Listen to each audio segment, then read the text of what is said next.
los socialistas de Cullera y con su candidato a la alcaldía, Jordi Mayor, ha estado el candidato a la presidencia de la Generalitat, Jorge Alarte,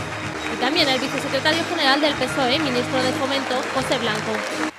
Alarte y Blanco han intervenido en la presentación de Jordi Mayor, un acto que se ha realizado en un salón de actos lleno de militantes y simpatizantes y también de vecinos y vecinas de Cullera comprometidos con el cambio político. Jorge Alarte ha defendido que las elecciones del 22 de mayo serán la hora de la dignidad para los valencianos y las valencianas, pero muy especialmente para los jóvenes a los que, según ha afirmado, Camps i el PP de la comunitat han enganyado. I la nostra preocupació i l'hora de la dignitat serà que tots els joves valencians, els xiquets d'aquesta terra, tornen a tindre el millor ensenyament per a tindre oportunitats, competitivitat, futur